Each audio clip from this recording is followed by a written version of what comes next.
मेरी देवरानी, जिसकी शादी के 2 महीने बाद ही वह विधवा हो गई, उस दिन घर में खूब मातम मनाया गया। लेकिन सबसे ज़्यादा बुरी दशा मेरी देवरानी की थी। जब वह रो रो कर थक जाती तो मेरे परिवार की बुज़ुर्ग औरतें, कोई उसकी पीठ पर तो कोई उसकी छाती को पीटता, उसकी चिमटी काटती और कहती, रो गीता रो, तेरा मर्द मरा है, चुप कैसे हो गई। उसे इतना पीटा जाता कि बेचारी दर्द के मारे रोने लगती। मेरे स्वर्गीय देवर की माँ मेरी देवरानी पर आरोप लगाती कि खा गई मेरे बेटे को डाकन। उसके बालों को काट कर उसे गंजी कर देते, काले कपड़े पहनाए जाते। हमारे परिवार सक्षम होने के बावजूद भी उसे खाने को सूखी रोटी और प्याज दिया जाता, बल्कि आने जाने वाले अन्य लोगों को मनचाहा खाने को मिलता।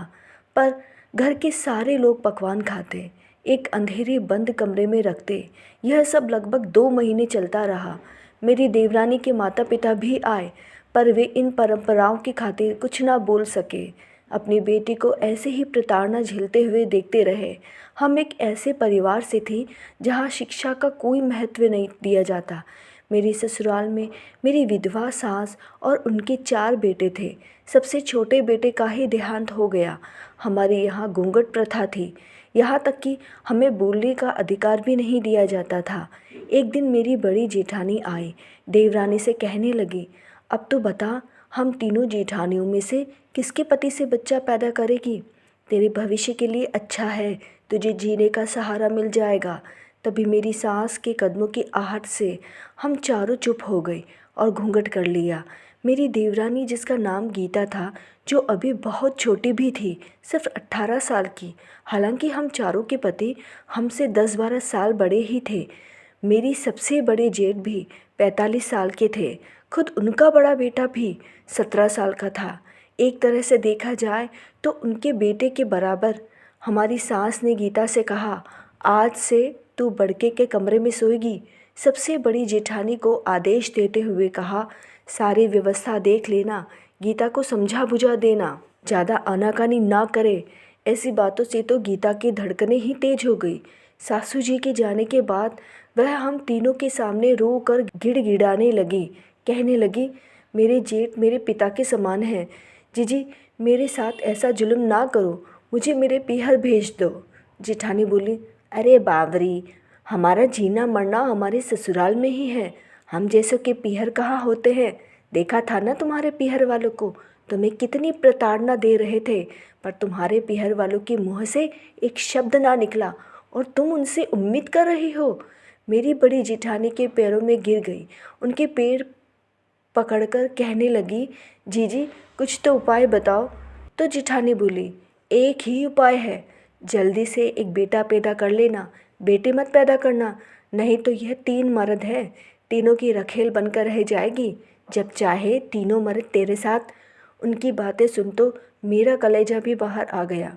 हमारी दुनिया बस घर की चार दीवारी और परंपराओं को हर हाल में निभाना तक सीमित था। एक औरत की शादी के बाद ऐसी दशा हो जाती है। मैं अपने लिए नहीं, लेकिन मेरी गोद में मेरी 2 साल के बच्चे को लेकर ज़रूर डर रही थी। आज अगर गीता की रिहाई हो जाती है तो जीजी आने वाले समय में मेरी बच्ची भी हो जाएगी। मैंने पूछा। जेठानी बोली, रिहाई? सपना देख रही है क्या? गीता के साथ साथ तेरा दिमाग भी खराब हो गया।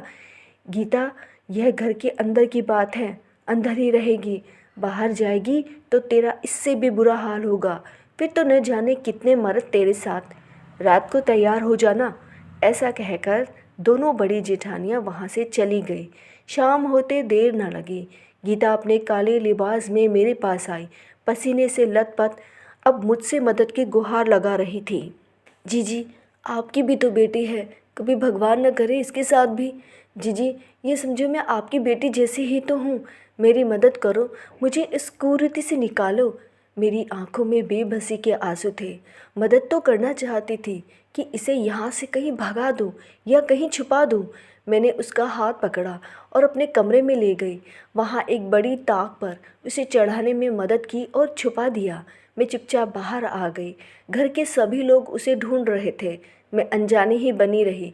उस रात घर के सभी पुरुष उसे पागल कुत्ते की तरह ढूंढ रहे थे। एक खेल खेल रहे थे कि जिसको मिली गीता उसकी हुई हमेशा के लिए। मुझे लगा कहीं उसके लिए मैंने और मुश्किल तो खड़ी नहीं कर दी, औरत औरत नहीं एक खिलौना हो गई हो जैसे। मुझे अचानक याद आया कि हर सप्ताह हमारे गांव में एक ट्रेन 5 मिनट के लिए रुकती है। जब घर के लोग उसे ढूंढने के लिए एक एक दरवाज़ा खटखटा रहे थे, तब मैं गीता के पास पहुंची, अपने गले से सारे रुपए निकाल कर गीता को दिए और ट्रेन के बारे में जानकारी दी। सुबह 5 बजे से पहले उसे हर हाल में ट्रेन पकड़नी पड़ेगी, नहीं तो उसका सब कुछ खत्म हो जाएगा। मैंने एक बैग में एक जोड़ी कपड़े, कुछ रोटियां दी और उसे अब अपनी छत पर छुपा दिया। वह रातें ठंडी थी, पूरी रात बेचारी ठंड में ठिठुरती रही। कहाँ जाएगी कुछ पता नहीं था। रात 3 बजे मैंने उसे चुपके से गेट खोला, उसे ट्रेन रुकने के स्थान पर ले गई। सुनसान एक कच्ची सड़क पर हमें जाते देख हम पर कुत्ते भी भौंक रहे थे। चांदनी रात की थोड़ी मदद थी जो हम जैसे तैसे वहाँ पहुँच गए। उसे वहाँ छोड़ मैं वापस घर आ गई। चुपचाप से कमरे में आकर लेट गई। बाहर सुबह बहुत शोर सुन मैं सुबह जल्दी उठी। बाहर भीड़ इकट्ठी थी। मुझे लगा शायद मुझे किसी ने पहचान लिया होगा। गीता तो अब तक जा चुकी होगी, पर बाहर गीता को देख मेरे होश उड़ गए। गांव के लोगों ने गीता को पकड़ रखा था। मेरे जेठ और पति उसके चेहरे को काला करने लगे। मेरी सांस चिल्ला रही थी, कल मोही हमारे खानदान का नाम बदनाम करके भाग रही थी। कोई इसे पानी की बूंद भी ना देगा, इसे ले जाकर कोठरी में बंद कर दो। उसके पास पैसे देख सास ने पूछने लगी, कहाँ से लाई पैसे? ये कपड़े तो काली के हैं। मेरी तरफ देख सास बोले, रात को तूने इसकी मदद की? मैंने कहा नहीं। सभी से मदद करने वालों के नाम पूछ रहे थे, पर गीता ने मेरा नाम नहीं लिया। उसे एक कोठरी में बंद कर दिया गया। सासू ने अपने तीनों बेटे से कहा, अब इसे जल्दी से पेट से कर दो ताकि इसके भागने का झंझट ही ख़त्म हो जाए। 9वें महीने में उसे छोरा पैदा होना चाहिए। हम पत्नियां कोई पत्नियां नहीं थीं, सिर्फ दासियां थीं जो अपने अपने पतियों के हुक्म की गुलाम थी।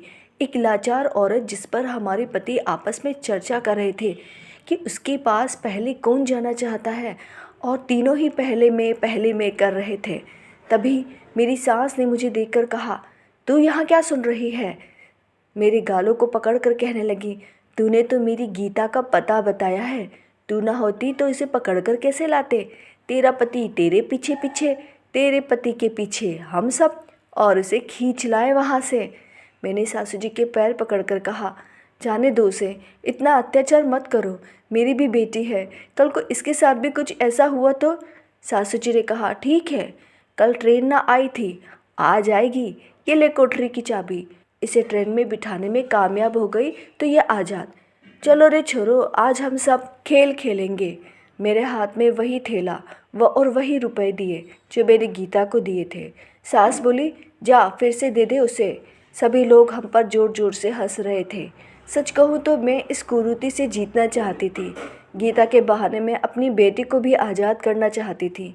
मेरी दोनों जेठानी भी सिर्फ इस खेल का आनंद उठाना चाहते थे। मैंने कोठरी का ताला खोला, गीता का हाथ अपने हाथ में लेकर सिर्फ एक बात कही, यहाँ सारे आदमी हैं, आज एक औरत की आज़ादी की लड़ाई है। तेरे पास सिर्फ 2 रास्ते हैं, या तो जीत जाना या मर जाना, पर किसी के हाथ ना लगना। तुझे बिना रुके भागना है, चाहे तेरी सांसें ही उखड़ क्यों न जाए। तेरी लड़ाई है, या तो इस पार या उस पार की है। यहाँ जिएगी तो तिल तिल कर मरेगी, और मरना ही है तो भागते भागते मर जाना, पर हाथ मत आना।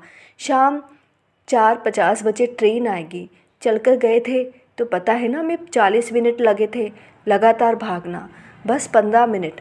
उसने मेरा हाथ थामा, मैंने उसका थैला पकड़ाया, पैसे उसने अपनी ओढ़नी में बांधे। 5:35 पर उसने भागना शुरू किया, पूरी ताकत से लगातार। वह किसी के हाथ नहीं आई। सामने से आती ट्रेन ने उम्मीद जगाई। मैं उसके पीछे थी, सारे आदमी भी उसके पीछे थे, पर उसके पल्लू तक को छू ना सके। ट्रेन रुकी, पर अभी भी वह ट्रेन थोड़ी दूर पर थी। ट्रेन अब अपनी धीमी गति से बढ़ रही थी, पर आखिरकार गीता ने ट्रेन पकड़ ही ली। उसकी सांसें ट्रेन के इंजन से भी तेज थी। वह आज़ाद हो गई थी। हम दोनों की आंखों में खुशी के आंसू थे, पर जाने से पहले वह मुझे एक कागज़ दे गई, जिसे मैंने हमेशा अपने पास संभाल कर रखा, क्योंकि मैं अनपढ़ थी, पर एक विश्वास कि एक दिन किसी न किसी अपने से इसे पढ़वा लूँगी और वह थी मेरी अपनी बेटी जो आज ससुराल से आई थी। उसे भी तो यहाँ पढ़ने नहीं दिया गया, पर उसके ससुराल वालों ने पढ़ाया। आज उसने उस चिट्ठी को पढ़ा जिसमें लिखा था, जीजी मैं कम पढ़ी लिखी, पर एक दिन मैं आपसे ज़रूर मिलूँगी, इस एहसान का बदला ज़रूर चुकाऊँगी। फिर मेरी बेटी ने अपने बैग से एक और चिट्ठी निकाली और कहा, माँ मेरी सास ने भी एक चिट्ठी आपके लिए भेजी है। उसने पढ़ना शुरू किया, जीजी मैं आपकी गीता हूँ, मैंने अपना एहसान चुका दिया आपके बेटे को अपने घर की बहू बनाकर। जिस ट्रेन में आपने मुझे बिठाया था उसी ट्रेन में एक भला आदमी था, उसके 4 साल का बेटा था। उसने मुझसे शादी की और अपने दिल की रानी बनाकर रखा। मैं कभी माँ नहीं बन सकती थी। यदि मैं आज भी वहाँ होती तो मेरे जेठ मुझे माँ बनाने के लिए कब तक मेरा शोषण करते रहते। ऐसा सोचकर मेरी रूह आज भी कांप जाती है। इस आज़ादी के लिए मैं हमेशा आपकी एहसानमंद रहूँगी। आपकी गीता। मुझे ये जानकर बहुत खुशी हुई और तसल्ली भी हुई कि मेरे बेटे आज इंसानों के बीच थे। कहते हैं आपके कर्म एक दिन आपके सामने खड़े हो जाते हैं। जितना हो सके अच्छा सोचे, अच्छा कार्य करे। राधे राधे। यदि आपको ये कहानी अच्छी लगी है तो please like share and subscribe my channel. धन्यवाद।